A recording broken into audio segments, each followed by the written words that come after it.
Morning, you seven. I hope you're all well. It's been a strange couple of months, hasn't it? There's been no Wall versus Window, and I've really missed you guys. And I hope you've enjoyed some of the lessons that we've been putting on here for you for during lockdown. Okay, and we've covered a lot of area. It's just a shame we wasn't in the classroom to cover this together, as I know you're all very, very keen on the history. So we're coming to the last week of term. Next time I see you, you'll be big year eights. And we're just doing a little summary of what we've been looking at these last couple of weeks now. Tudors, a fascinating time period in history. Absolutely mesmerising. You can't make it up. But this was our royal family. So dysfunctional, it's untrue. We're looking at the moment at the religious beliefs of the Tudors, and we've seen Henry VIII, how Henry VIII broke from Rome, changed the church from Catholic to Protestant, and all the problems that that brought as well. And how his son Edward took over and he took control and changed, made it even more Protestant.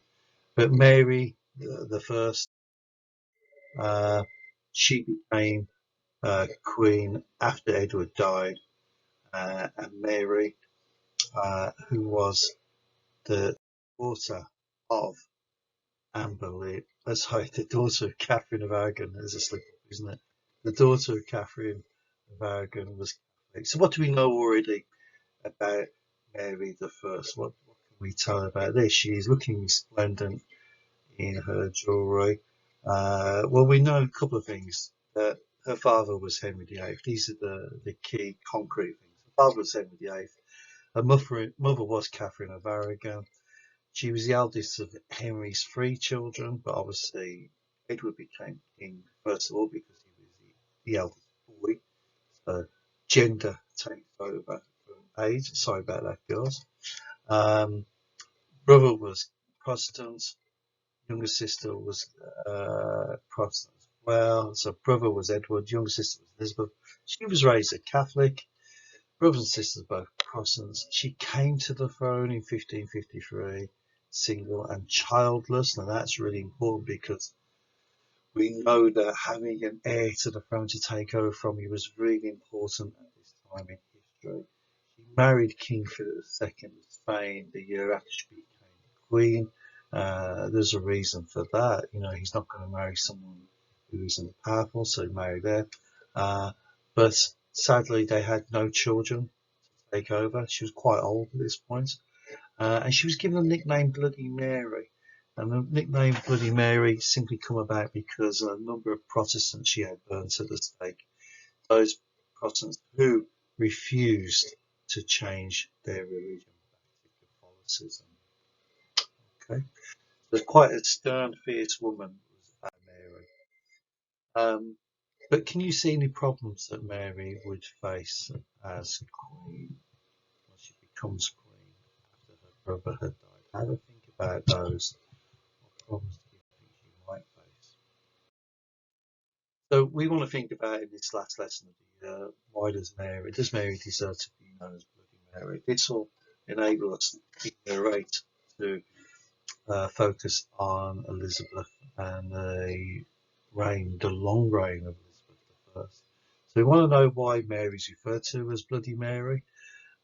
This isn't why we learn this because the Reformation in England, a major turning point in the religious history of this country, massive impact on the ordinary people and their lives.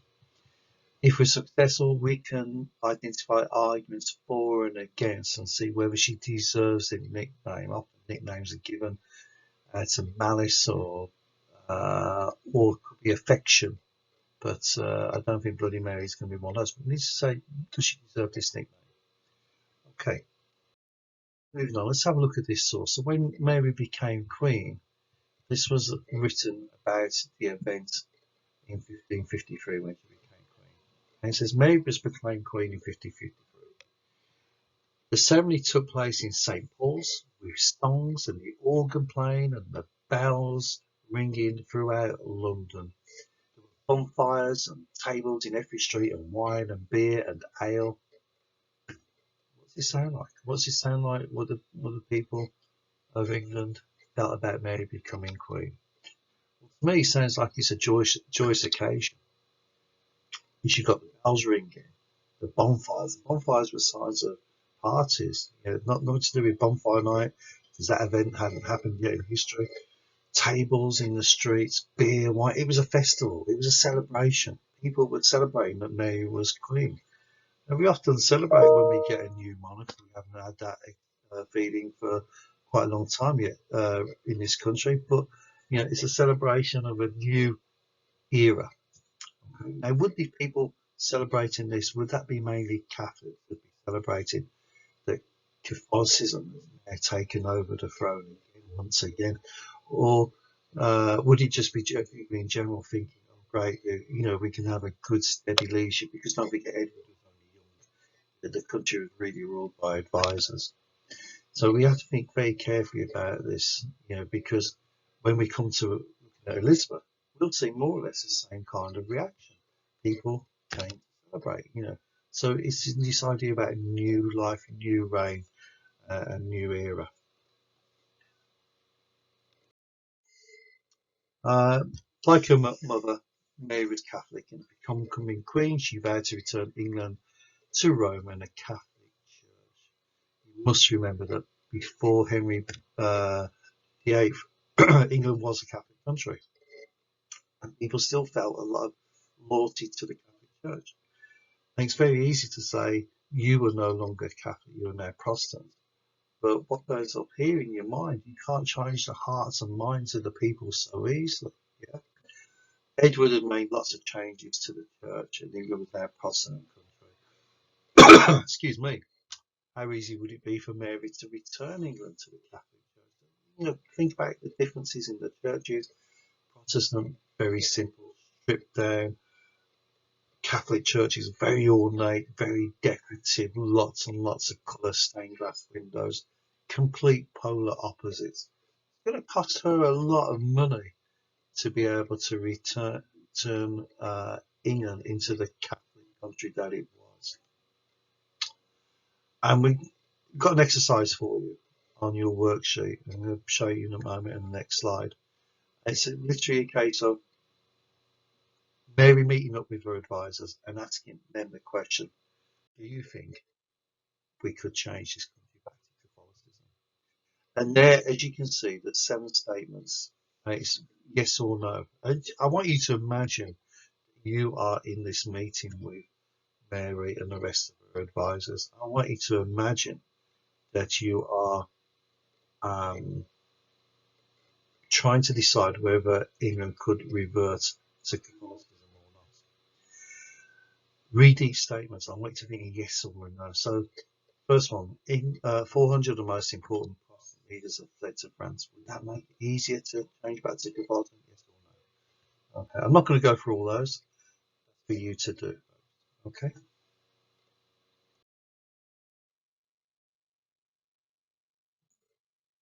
Okay. So Mary listened to her advisors, made up her own mind. She's very headstrong.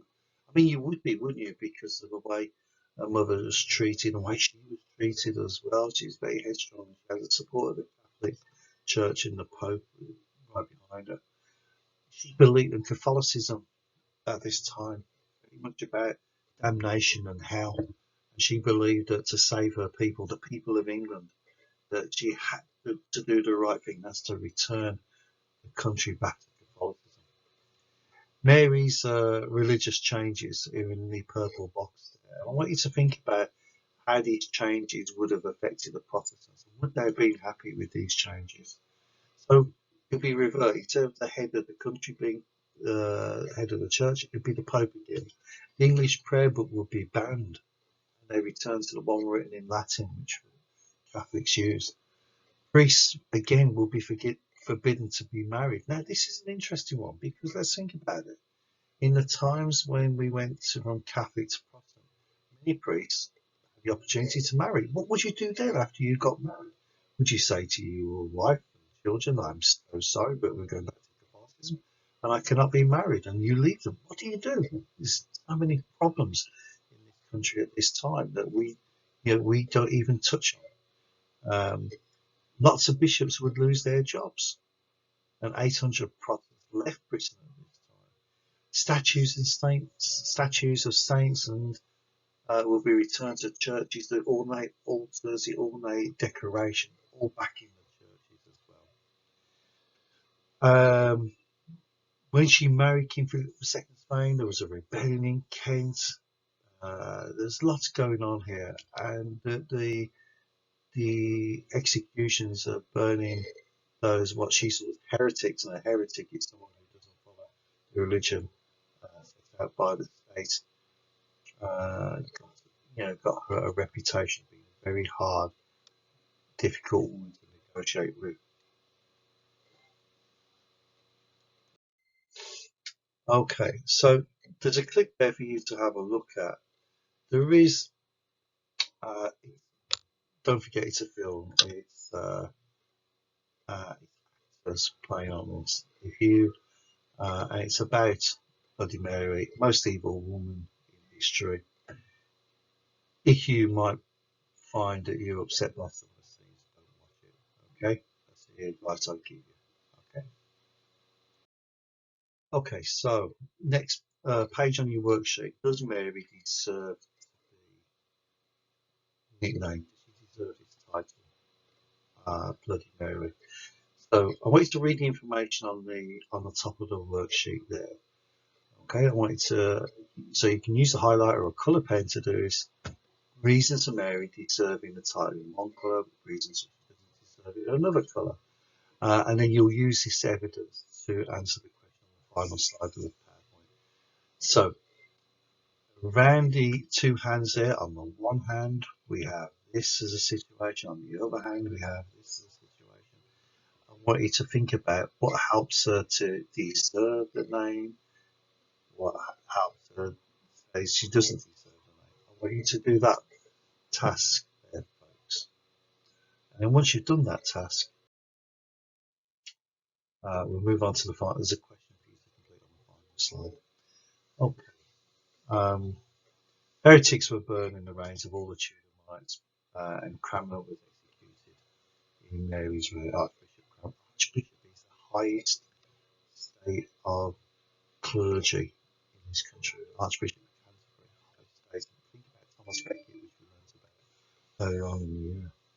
The Martyrs Memorial, as you can see here in Oxford, is dedicated to Cranmer and two other Protestant leaders who were also executed. A couple of years ago, I was in Oxford with my wife and my daughter. We was having a coffee, and lovely hot summer's day, and there outside the church. And whereas this is the monument in Oxford, the plaque outside the church actually said "on this spot," and there was another two. It was Latimer and Ridley were burned to the stake. Okay. So lots of this. Okay, so here we are, our final slide. This is where you answer the question: does Mary the First deserve to be known as Bloody Mary?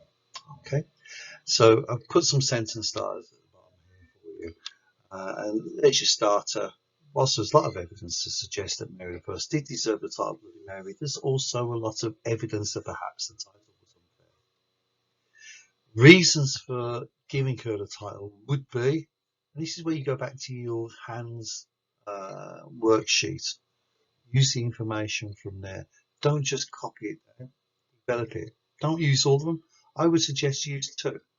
But use two of your strongest points.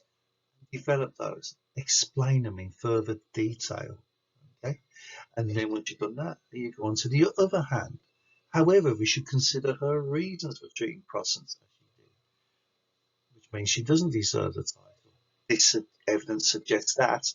Again, use two reasons, develop them into lots of different detail. And then finally, after looking at the evidence of both sides, you come to your conclusion. Overall, I think that Mary the First does or doesn't. And it doesn't matter which one you choose. There's no right or wrong answer here. It's your opinion and your interpretation of this woman and this period of history, whether she deserves a nickname or not. You go with what you believe in. Don't sit on the fence. Choose one or the other. Okay, makes no difference which one you go for, as long as you can back it up and argue your case. Okay, I hope that's fine. So just 3 short paragraphs to do on that as well. If you have any questions, you can message me through Show My Homework or email me as well. Okay, and with that, folks, comes to the end of Year 7 history. It's a shame I haven't been to see you the last couple of months. Really missed you all. But I look forward to seeing you in Year 8. Have a great summer. Enjoy yourself. Get outside. Have some great fresh air as well. And if there's anything I can help you with, please don't hesitate to contact me. Take care. See you all soon. Bye for now.